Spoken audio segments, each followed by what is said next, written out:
Welcome to Liberated Land Use, where we're imagining a future in which land is not a tool of exclusion, extraction, or inequity, but a partner in justice, belonging, and abundance. Rooted in anti-racism, pro-Black and Indigenous principles, and a just transition framework, we're making room for transformational change, emboldening you to reclaim the policies and practices that shape your neighborhood, your city, and your life. We're your co-hosts, Yodit Mesfin Johnson and Jessica A.S. Letaw.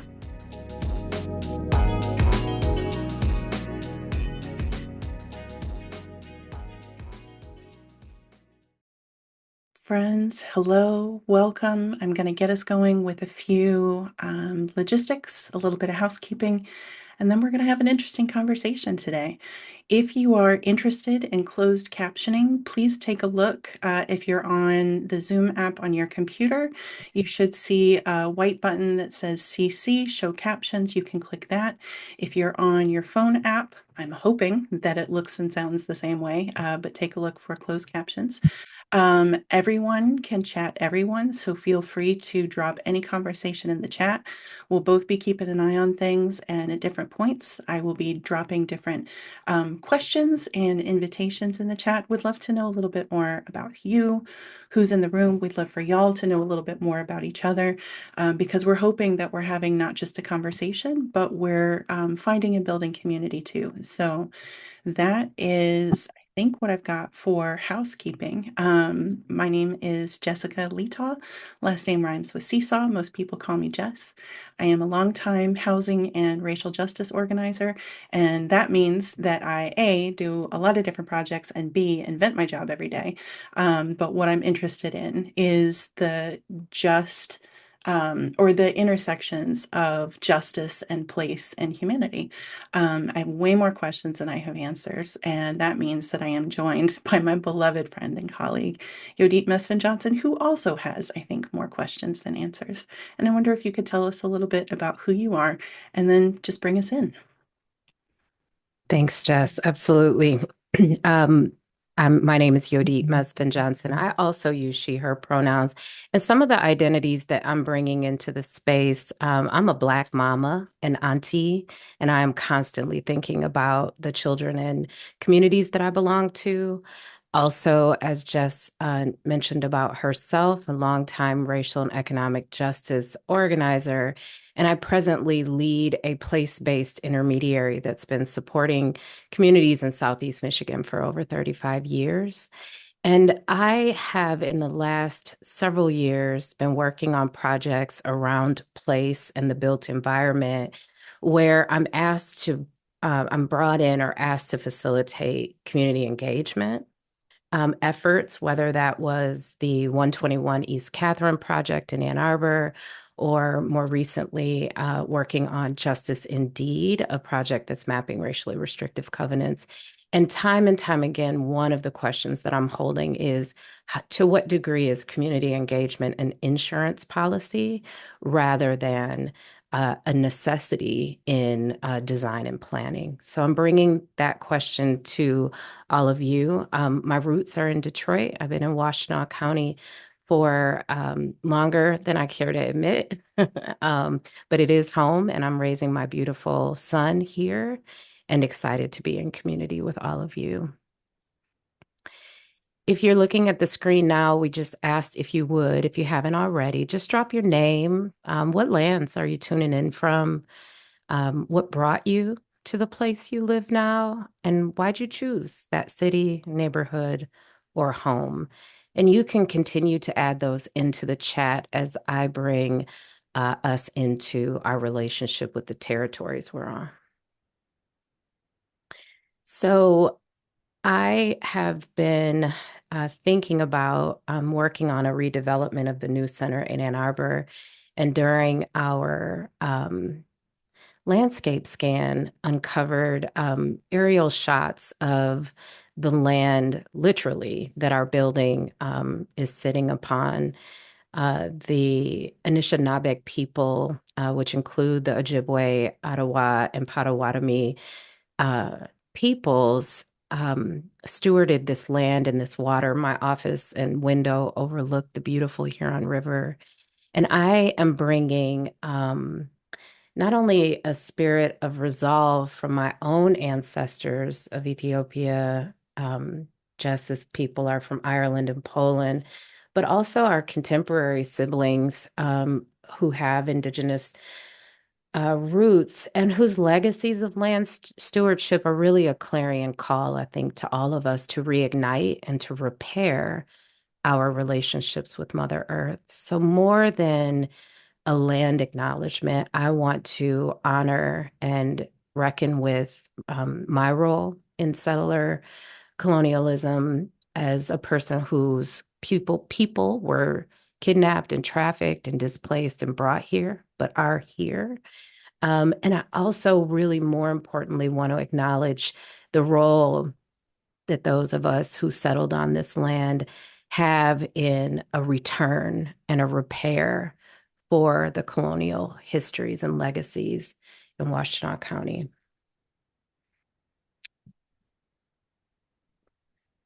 Jess and I have go back quite a bit, but in the last couple of years decided to form a collective called Future Root, where we aim to catalyze people who are building cultural, economic, and political power at the intersections of race, place, history, and culture. And our goal is to then reimagine cities and create more just futures. In thinking about our work, the change model that undergirds the design of liberated land use and really all of Jess and I's work is the importance of, and I can say this as somebody who's done DEI and racial justice work for a long time. I think our tendency is our awareness gets raised and then we immediately move to action. And I want to encourage us to, yes, we have to reckon with the systemic harms that are embedded in our systems, and in this context, embedded within land use planning processes. We have to confront the legacies of racism, colonialism, and supremacy that have shaped our cities and neighborhoods. And I'm really excited that today, in addition to Jess, we have Dr. Matthew Countryman here, who is a historian and scholar, and is going to talk to us about some of those histories of our cities and neighborhoods.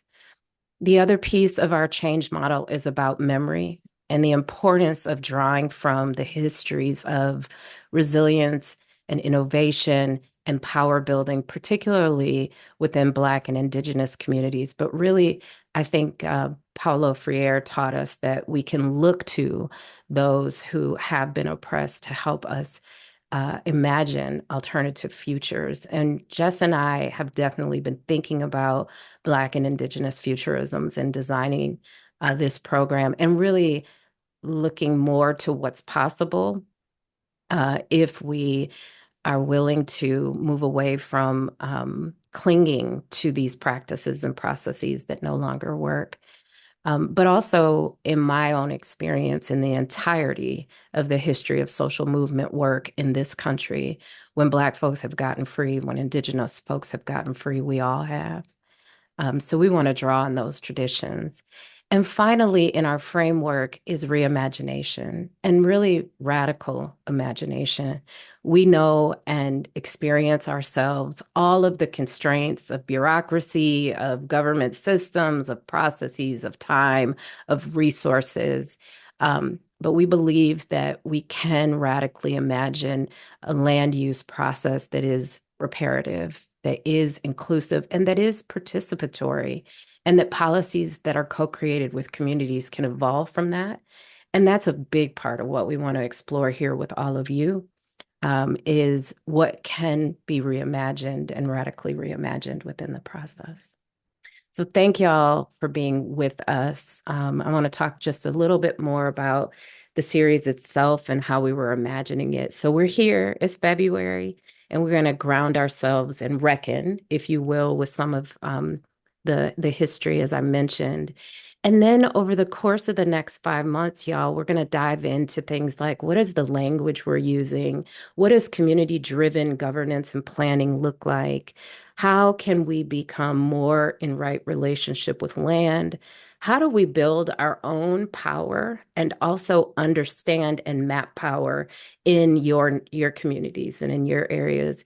And then finally, we are really happy. We're going to do an in-person thing, y'all, because Jess and I love music. We love some partying. We love celebration. And we really want to come together with all of you at Liberty Park at the end of June to close out this first series and then to begin to imagine what we can each do to take action coming out of this. And so to the right, you'll see our aims for the series. And with that, I mentioned Matthew, and at the end, we're going to let you know how to kind of follow along. So every session is recorded and it'll go up beginning tomorrow on YouTube. For our internal community building, we're going to be using Discord. If you're not familiar with Discord, it is a encrypted server system, pretty easy to use, I'll tell you. But we will also include in that link instructions for how to use it. And I And just want to clarify one thing. yeah, I appreciate your vote of confidence, but let's say next Thursday for YouTube. there we go. Next Thursday. Appreciate it. That's real. Appreciate And with that, I'm really delighted to oh, wait, there's one more thing I want to tell you. So we're going to be the first Thursday of every month at noon live. And then the following week, the recording will go on YouTube. So I know some of you have scheduling challenges and the like. Ideally, you're here and you're engaged. I know some of you have to be off camera, but let's do our best to try and really build community and connections here with each other. Um, and we'll be a full hour. And then we'll have continued community building happening on Discord. I wonder, just because I have like 2 more minutes in this section, if any of you have questions that you want to drop in chat before I give it up to my brother, the scholar, Dr. Matthew Countryman. 45 whole comments in the chat. Y'all in there.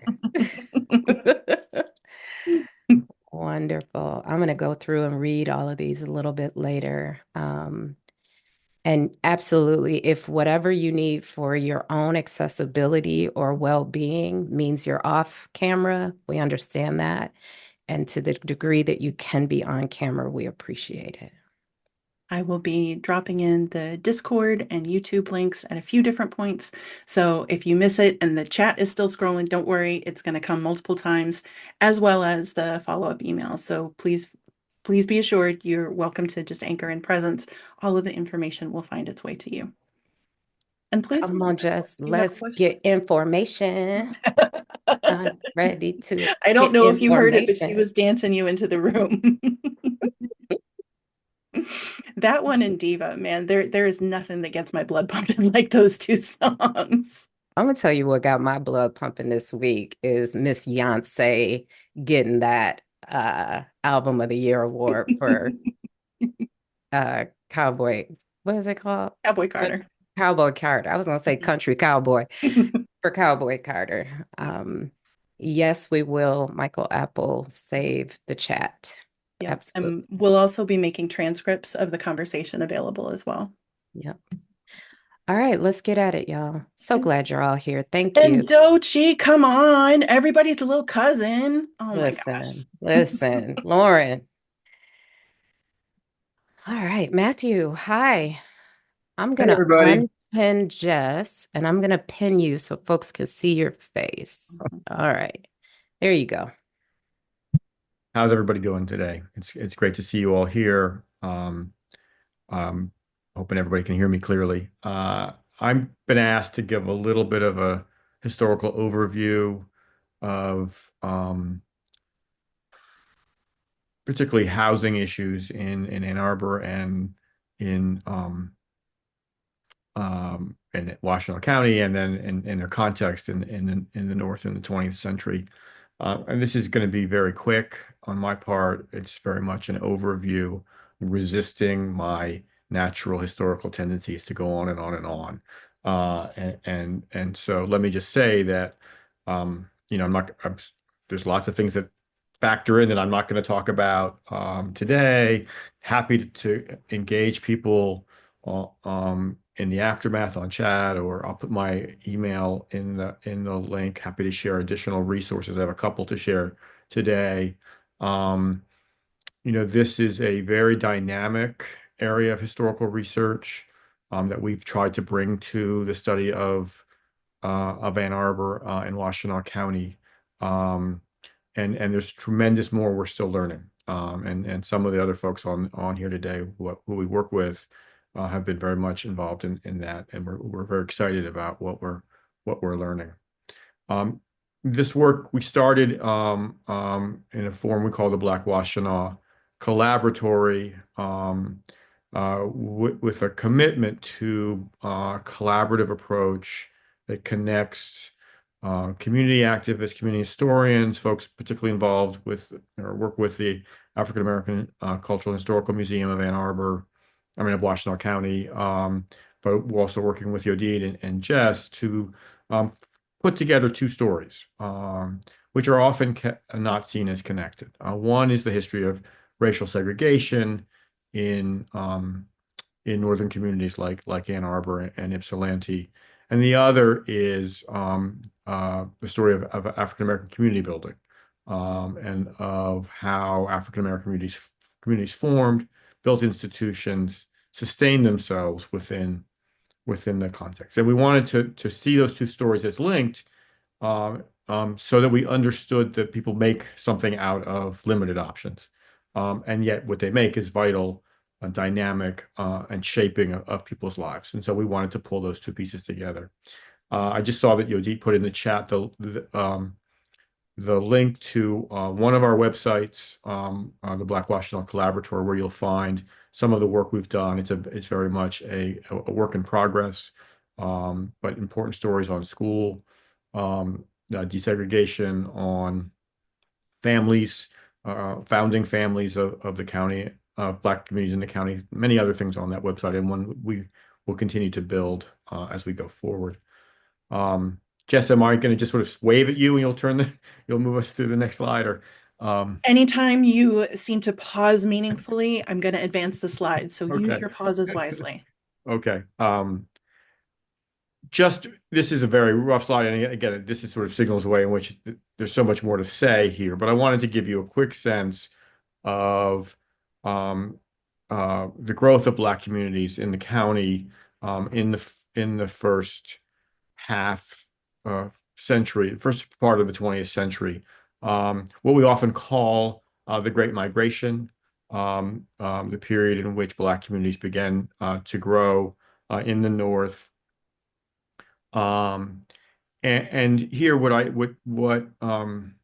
I hope to capture here is not only that the Black population growth was dynamic, was growing faster than the overall population in both our cities in the county, but particularly the ways in which, despite Ypsilanti being significantly smaller than Ann Arbor, the Black community of Ypsilanti, rooted in Ypsilanti's um, positioning as it was what we might call an industrial suburb, really grows much faster than in Ann Arbor. And so that when we talk about Washtenaw County and Black communities in the two counties, we both recognize the connections between the two cities and the two Black communities, but also seek to understand the difference between Ann Arbor as a college town, with the largest employer being the university, and Ypsilanti is very much an small industrial city. We often talk about residential segregation in the North in this period as being we could contrast with the South, being the de facto segregation of the North, contrasted with de jure segregation in the South, emphasizing the ways in which segregation was mandated by law at the local and state level all across the South.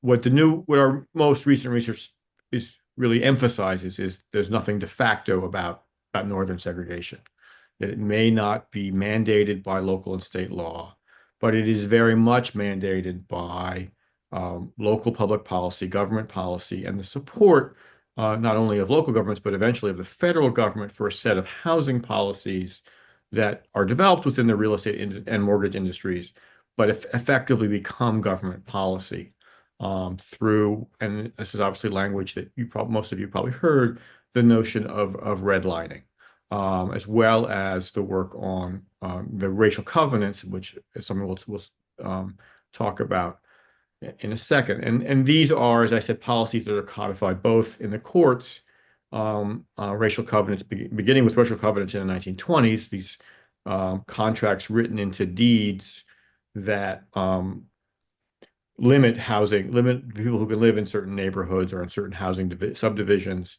to whites. And we'll talk more as we go along about all the different ways that takes place. And then eventually, as I say, following the New Deal, in actual federal housing policy that begins in the 1930s.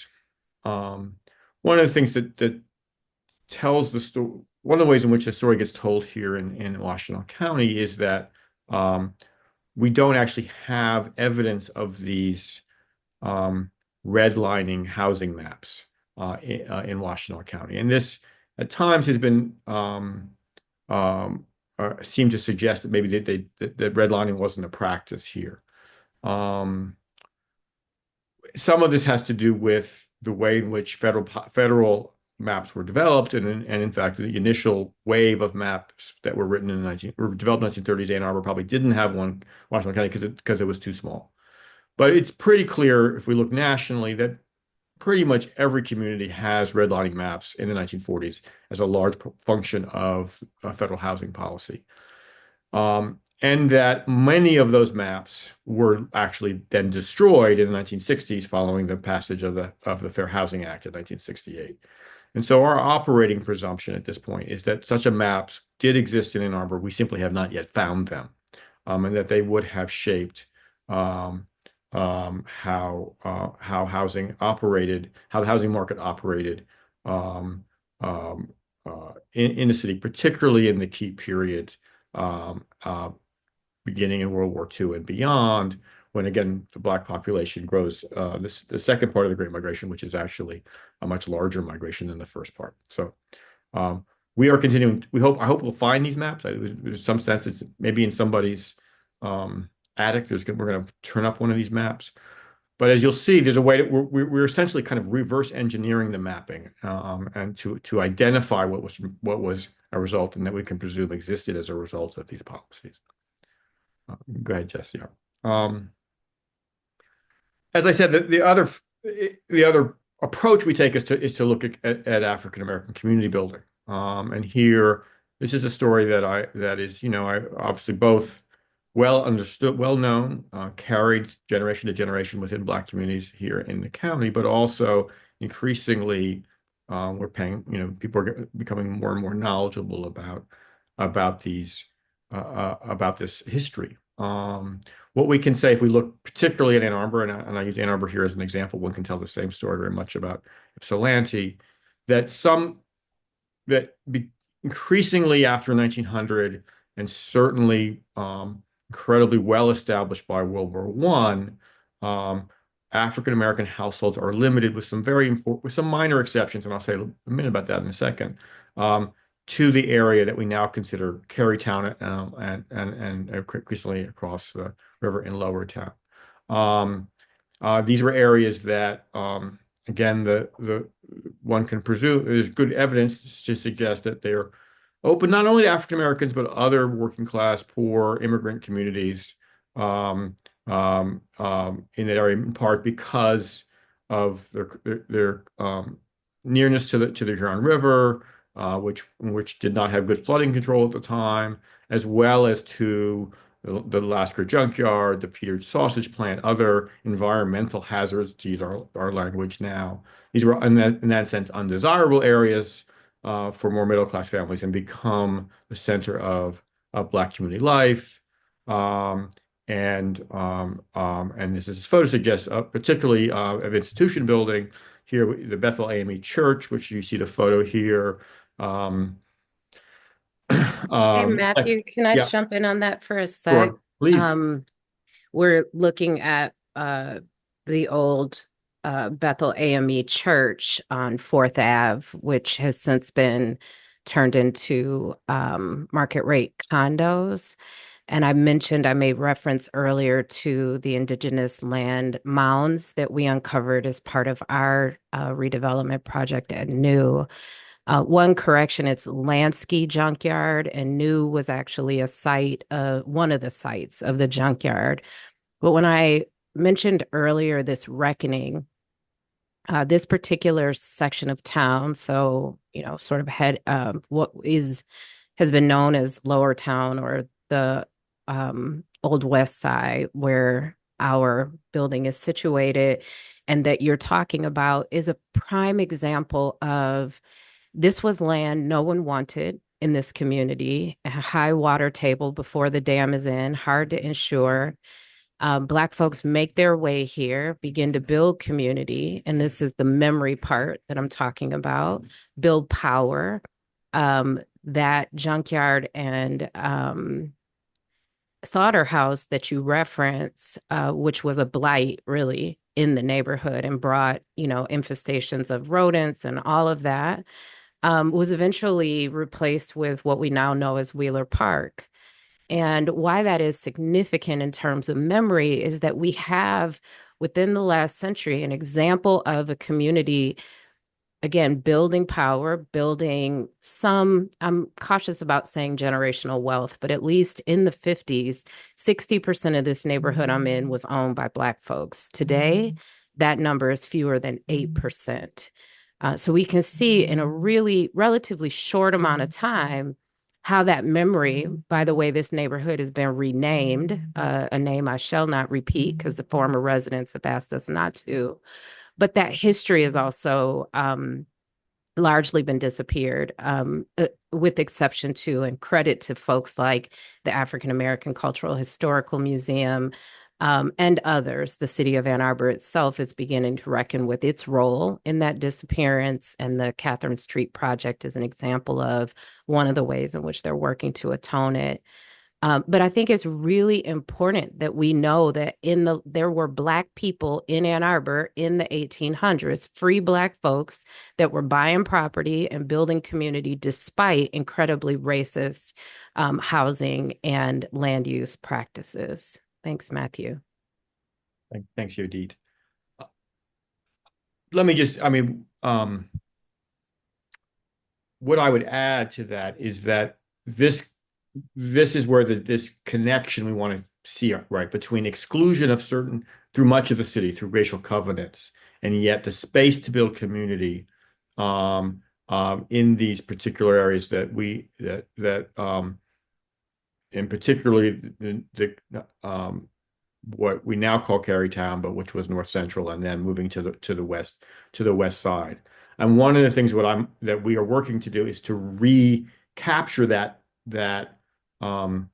community building through this what I'm just calling today kind of this historical reverse mapping. And if you want to go to the next slide, Jess. So part of that is this Justice in Deed project that Yodit has mentioned and that other folks here have been involved with, which is nearing completion, in which every racial covenant in the county from this period where they first begin to appear in the early 1910s through 1948, when the Supreme Court finally rules that they're unenforceable, but then beyond, when they continue to be placed on deeds, even though there's no court support for them.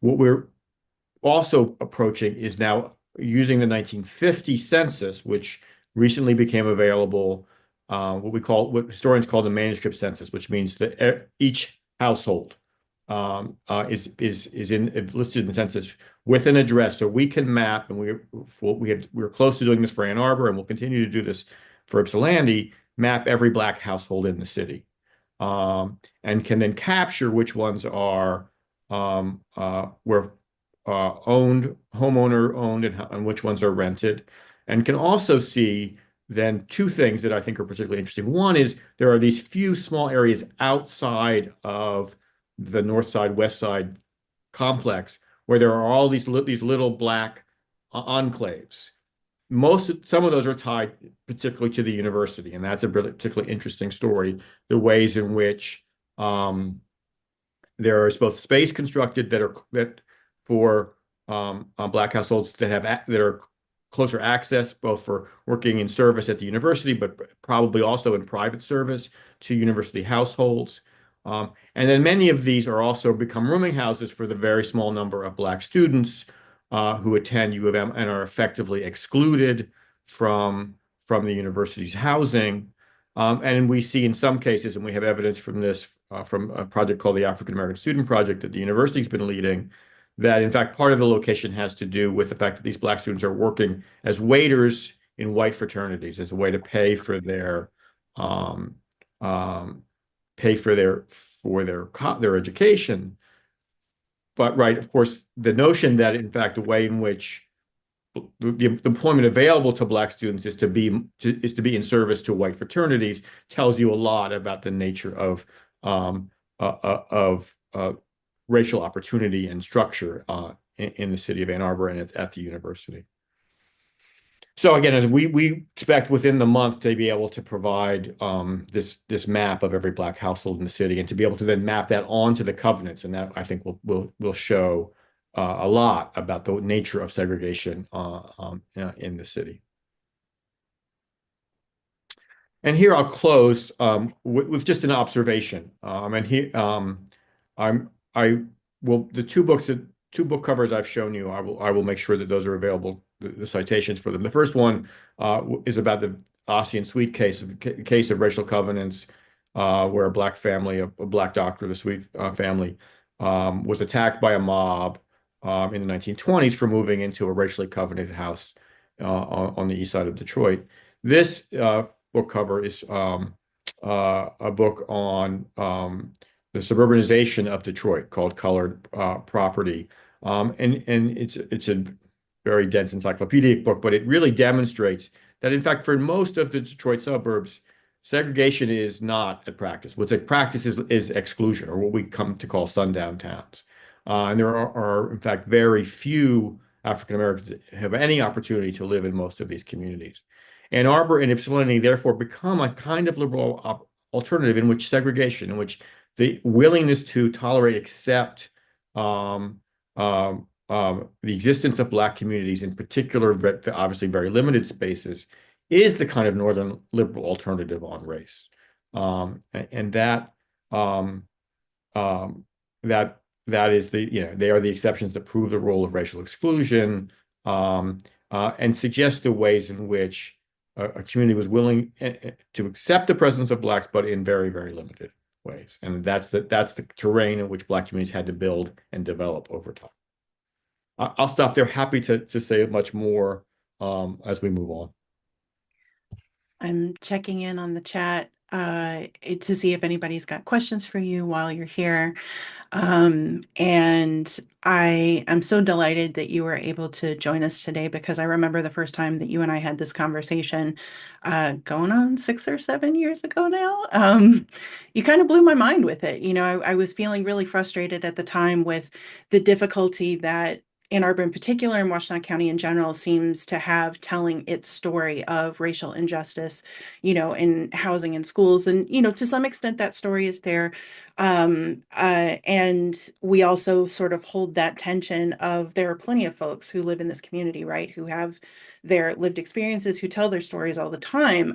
But are they documented in writing? Now we have these two new documentaries, the There Goes the Neighborhood, and the Love Letter to the West Side, which I'm so delighted for both of those. But we struggle to tell our story, in our community story, in any other way than we've always been on the right side of history. And to have a more frank reckoning with what racial justice looks like has been really necessary. And when you were talking about, the sort of de facto segregation of the North, as a native Southerner, you helped me give language to some of the experiences that I'd been having for a long time. But because it wasn't the South, because it wasn't explicit, and overstated, I was sure what I was looking at, but not how to talk about it. So you gave me some of that language, and you also helped offer me I don't know if I want to say kinder, but probably more honest evaluation of my adaptive community, because I feel I love Ann Arbor and I feel mean about us a lot because I want us to be more honest with ourselves. And you said, what if this was, with the tools and language that we had at the time, what if this was the best that liberals could do? And I'm not going to say in terms of justice, right? But in terms of like nice white segregation or nice racial segregation. Maybe this was the best that was on offer. And I think I'm restating it badly, but you really kind of turned my brain on its head the first time we had this conversation. So I'll just take a second. I mean, I think this is the dilemma of this story, Mhm. right? Because on the one hand, in comparison to Exclusion into sundown towns, it does right appear that way. But it's, one of the stories that we have uncovered, right, is that there was a black family in Ypsilanti who were sued because retroactively a racial covenant was put on their neighborhood. And they were there. We're still working on exactly how the story plays out, but we have a judge rules in 1942, 43, I can't remember, and says essentially you can own your house, but you can't live there because your neighborhood is an all white neighborhood based on racial covenants.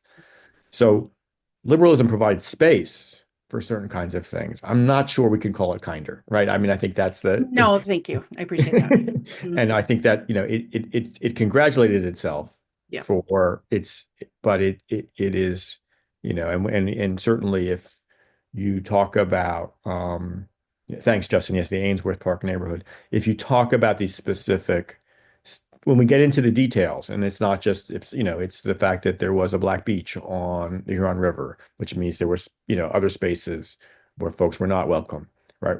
What we get is it's not by, it's hard to, it's not even written down, as you say, and that's the part that makes it really insidious, it seems to me. Mhm. And yet it was very clearly understood by the people who lived in those communities where you were welcome and where you were not. Mhm. Can I say something about that? Thank you. Thank you, Matthew. Yeah, it is a recovery process. I think I want to speak from my experience growing up in Detroit, at the time America's largest Black city, and my mother being a part of, you know, I would say kind of working class folk who could leave Detroit at the height of the crack epidemic and did.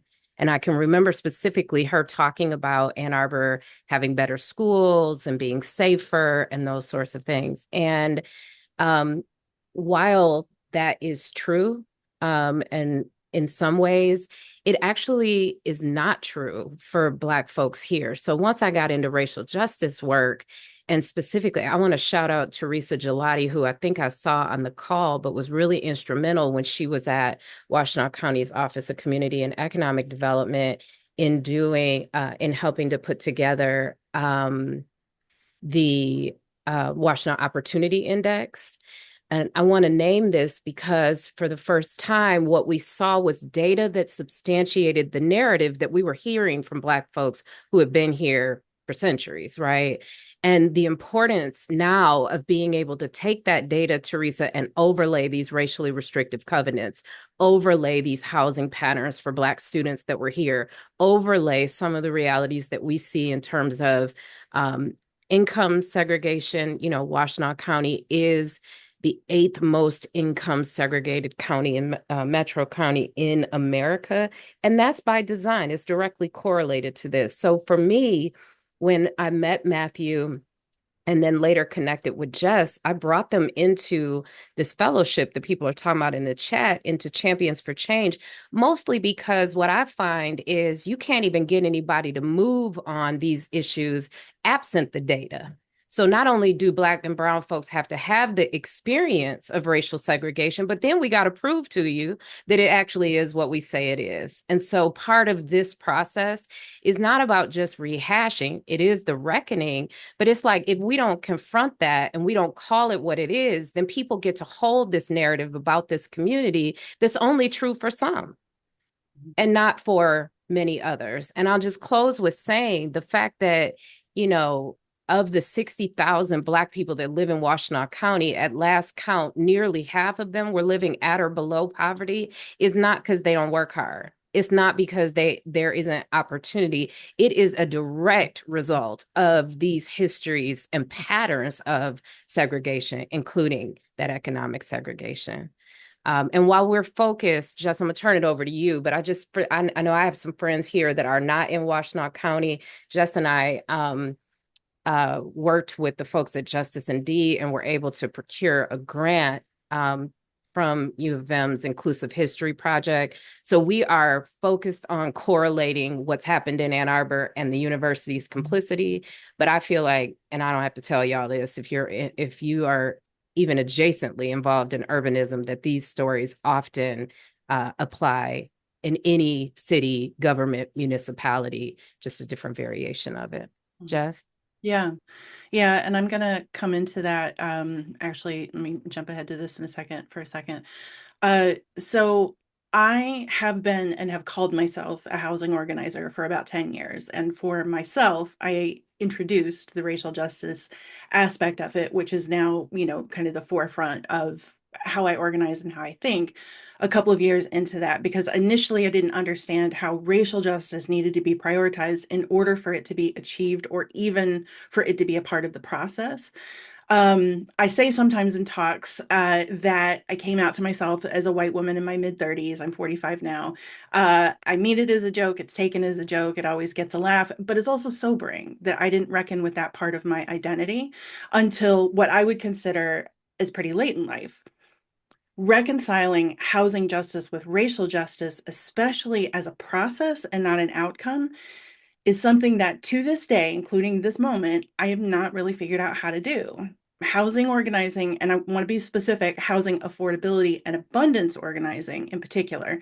If you're talking about homelessness, direct services, intersectional issues like formerly incarcerated people or folks with substance use disorder, those housing advocacies tend to look a particular way. But if you're talking specifically about abundance and affordability, and let's say as a shortcome, the YIMBY crowd, yes, in my backyard, it is overwhelmingly white, overwhelmingly affluent, overwhelmingly male, overwhelmingly homeowner. And there is nuance in there, right? Like it does represent a multiplicity of identities, but in any self-described YIMBY room, it's at best, let's just on gender, it's at best 50-50 male, and at worst, it's like 95-5 men to marginalized genders. And so part of the reason that we're here for this conversation is that we know something is wrong. And all of the processes we have to get to justice are themselves inherently unjust. And nobody's got the answer, right? Like we're not here to be like, guess what? We have the secret. Nobody has the secret, except for the fact that we all do, right? Like we all have and crave home. We all have and crave memories of belonging. And that is a part of what LLU is up to. We are using Ann Arbor and Washtenaw County as case studies, but everything that we're talking about points to really national, and if we want to talk about it, global patterns of settler colonialism and settler exclusion. I want to talk a little bit about housing as a tool of exclusion in the United States, that this is, I would argue, the real American dream. If we go back to the settler colonization project of the 14th and 15th century, or the 15th and 16th centuries, including here in North America, we see that essentially colonization is one group of people telling everyone else who gets to live where, right? Like this land is your land. Well, technically, this land was no one's land, but now we're calling it our land. And we're going to say that we live here and that resources are no longer for sharing or for stewardship, but they are for extraction and exploitation. You can bring that up to the 17th century when the first forced laborers were brought to the United States via a well-documented, well-understood, systemic state-sanctioned violence and terrorism, mostly from the continent of Africa, around the world, but also here to North America. First step foot, of course, in what's now the United States in 1619. And that was, again, saying not just this land is my home, but your land can't be your home. Right. And then we fast forward to the 19th century, the 1830s, when we've got the Trail of Tears, when the folks that had been here for hundreds of generations, for millennia, the settler colonists said, actually, we're going to put you in very specific places called, of course, the reservations, in this forced march that was itself not just ideologically, but actually violent. Tens of thousands of people died. And that was continued by the Homestead Act of 1962, or excuse me, 1862. When we think of the 1860s with respect to American history, a lot of what we're focusing on is the Civil War. And I think, especially in this part of the country, we don't necessarily clock that the westward expansion was going and thriving at that time. And the Homestead Act said that if you basically call dibs on a piece of land, if you farm it, if you raise livestock, if you basically, if you represent the Little House on the Prairie ethos, then we will give you, 40 acres or 100 acres or however many acres. So that really brings us into Reconstruction after the Civil War, the late 19th, early 20th centuries. Black folks theoretically had the same financial and legal rights as anyone in the country. But again, what we saw was a system of state-sanctioned terror and violence, frequently aimed at homes and levels of neighborhood. We saw more lynchings in especially the early 20th century, aimed at Black folks and families trying to move into new homes and neighborhoods that they had not previously had access to than any other reason. Right? Like when we say something strikes close to home, we mean it literally. And that wasn't just at the individual level. We also saw, of course, Black Wall Street literally bombed because it was a center of Black cultural, political, and economic power. Right? We cannot disentangle those things. So this is what we're bringing into the 20th century when the United States, Ann Arbor is a microcosm, started using its first land use planning laws, zoning laws. Zoning is a really straightforward term that, as far as I can tell, makes everybody's eyes glaze over the minute they hear it. All it means is we are defining what land can be used for what. That's all really at its heart. That's all that zoning is. Those laws started getting implemented in the United States in the early 20th century. Almost immediately, municipalities tried to use it for explicit segregation. We are not only going to say homes go here, businesses go here, but we're going to say white folks go here, immigrants go here. The Supreme Court, the federal Supreme Court, almost immediately said, you can't do that. You cannot use a legal tool to enact and enforce segregation. And America was like, I got you. So they moved it to the private sectors, right? And so what we saw was developers, financiers, and realtors really kind of bringing segregation, residential segregation, into the private sector. And that's one of the reasons why, Matthew's description of sort of reverse engineering these maps is spot on, because the fact that it was happening bank by bank, developer by developer, realtor by realtor, neighborhood by neighborhood, both financed and legislated at those levels, means we've got to put those pieces back together in terms of, I would say, academic knowledge. Again, we already have these stories, these histories well documented, but in terms of the data, we're still putting that together. So the racially restrictive covenants that we've referred to with justice and deed, those are basically clauses within property deeds that stipulate who can and cannot purchase these homes, sell these homes, occupy these homes, come into these homes.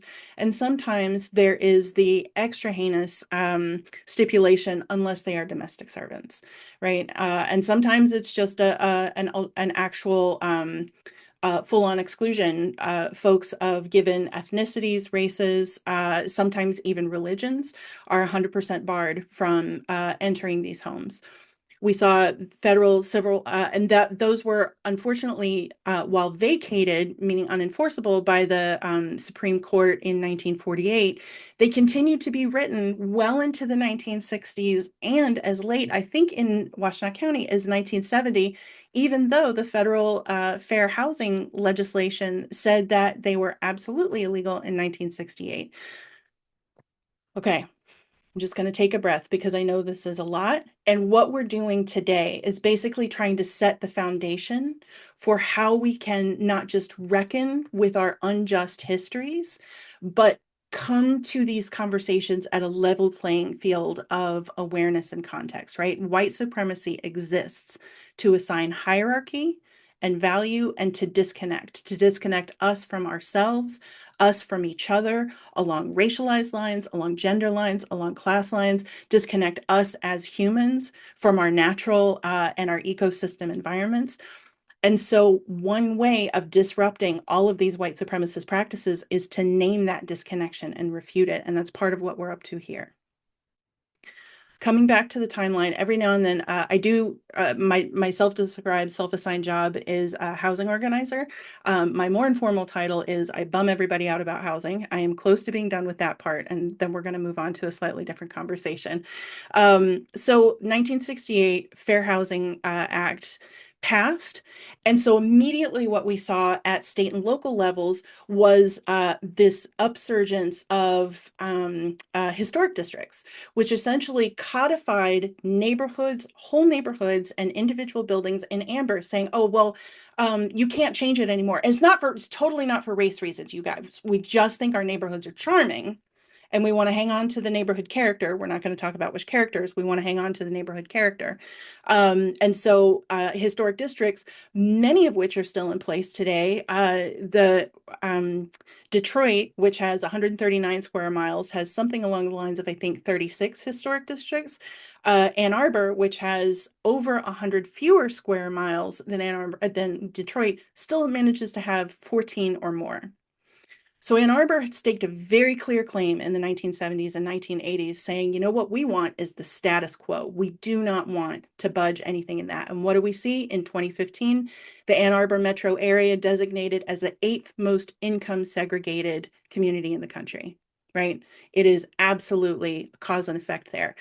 Unless we think that these practices are distant in the past, the last photo that we see in this timeline is from an erstwhile University of Michigan professor and his family who were selling a home in in Baltimore. They were having their home appraised, had it appraised for around $450,000. It's an African-American family, had lots of family photos up. I understand that there were posters of Black Panther at the time.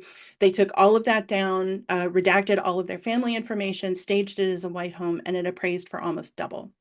And that was in 2022. So these practices are absolutely still in place today. And the less we reckon with the histories that have brought us here, the less we are going to disrupt what we are actually dealing with. I don't want to go into huge detail on this slide, but I just want to name that there are barriers to housing justice in every area that housing is created and maintained, whether that's the law and land use planning and zoning, whether that's private practice and realty, finance and development. In every area, we have to examine the roots of white supremacy and specifically anti-Blackness and anti-Indigenous practice if we are going to get to just process and just outcome. I'm going to pause. Yodit, I'm looking to you. I cannot both talk and read at the same time. I see that chat is rollicking along. If there are any questions, please let me know if I need to address anything, because the next thing that we're going to talk about is how to keep this conversation going. Not any questions. A lot of affirmation, though, friend, for what you shared.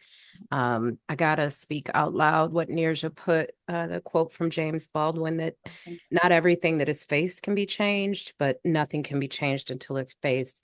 And call me an optimist, but we actually do hope that the Liberated Land Use series will create change and really transformation. And one of the opportunities we think is the city of Ann Arbor is going through a land use planning process, and they've really thought deeply about that process and have made efforts to have that process be inclusive. They have values like equity and sustainability, and yet I still see underrepresentation of folks who have marginalized identities in accessing opportunity, whether that be housing or otherwise in Ann Arbor. So hopefully this process is additive to that work that's happening. And shout out to the folks from the city of Ann Arbor who are here with us. Appreciate y'all joining. Thank you. Yes, thank you so much. We do want to keep the conversation going. I mentioned at the top the Discord link, and Jess, if you wouldn't mind dropping that in one more time. And as we prepare to leave out, just kind of want to leave from a place of I am even though it's really hard right now, I do fundamentally believe that the only antidote to hate is love. And that we do, as Jess said, have connections and have made home in this community. So sort of our parting question is, what is something you love about the community you belong to? And our next session is March 6th at noon. So 1 month from today is also the day after my birthday. So y'all better come for the party. You're going to get a survey follow-up.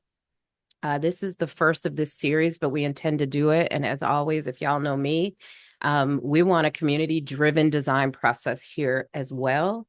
So in that survey, we welcome your feedback. And as Jess said, in the next week or so, we will upload this episode to YouTube and to all the streaming platforms that you know and listen to. Look for Liberated Land Use. And on Discord, that is specifically for this community. So please join.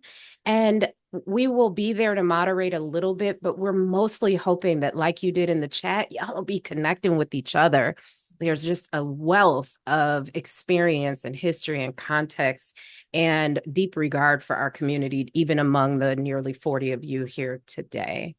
So we are there. We did it, y'all. We got through all of the same things. Meet us back here, the same place, the same time on March 6th at noon Eastern.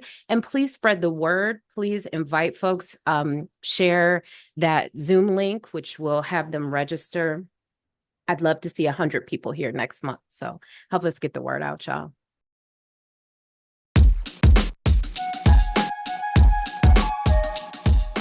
That's it for this episode of Liberated Land Use. We're your co-hosts, Yodit Mesfin Johnson and Jessica A.S. Letaw. Deep thanks to team members Liz Trudeau, Marcella Omans McKeeby, and Justin Schell for making everything look and sound as good as it does. To contact us, email hello@futureroot.co. Our theme music is CS Music by Chandrakant Shinde. See you next time on Liberated Land Use.